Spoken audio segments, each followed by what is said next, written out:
वन्नश्र, ठीक है, 5 चीजें कर दिया आपने।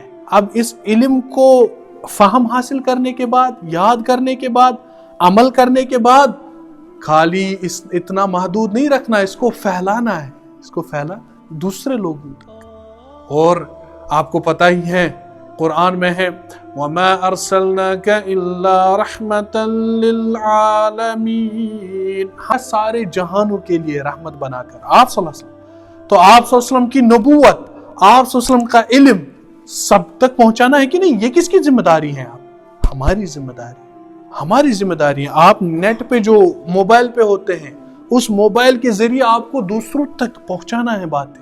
वहां खाली बकवास नहीं देखना, वहां खाली मिमिक्री, जोकरी वोकरी नहीं देखना, वो सब गलत है। लेकिन आप उसको सही भी इस्तेमाल कर सकते हैं, दूसरों तक आप वसल्लम की बात पहुंचा सकते हैं। आप वसल्लम की हदीस है सही बुखारी की, बल्लिगु अन्नी वलो आया, अगर एक ही आयत आपको मालूम है, एक ही बात मालूम है, उसको शेयर करो, फैलाओ लोगों में। तो आप बताएंगे क्या होगा उससे? हम बताएंगे क्या होगा उससे। क्या होगा?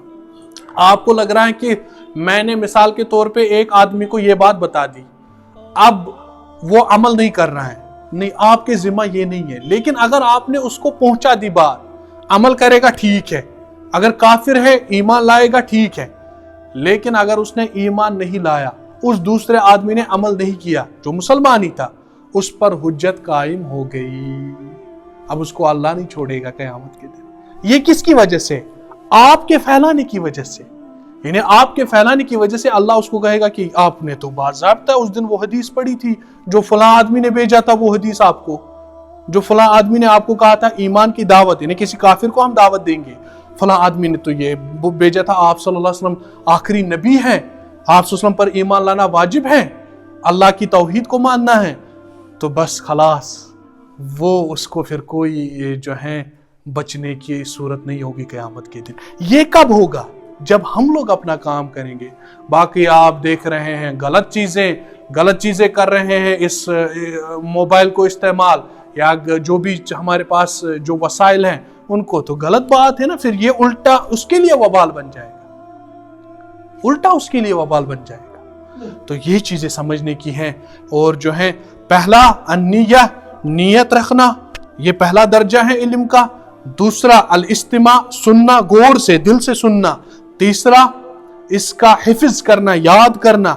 याद 2 तरीके का हो सकता है, एक तो आपने याद कर दिया टेक्स्ट, जैसे हम सूरह फातिहा याद करते हैं, लेकिन दूसरा आपने अल्लाह के हद को नहीं तोड़ना, ये भी याद करना है।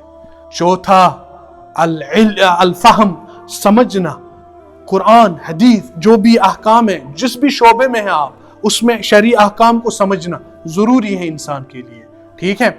पांचवा अल अमल, उस पे अमल करना। छठा अमल के बाद लोगों को फैलाना, उसको अपने तक महदूद नहीं रखना, सबको फैलाना। ये 6 चीजें अगर हमने कर दी, ये दरजातुल इल्म है। इल्म के सारे दर्जे आपने क्रॉस कर दिए, आप कामयाब हैं, नाजी हैं, आपने नजात यानी कामयाबी हासिल कर ली।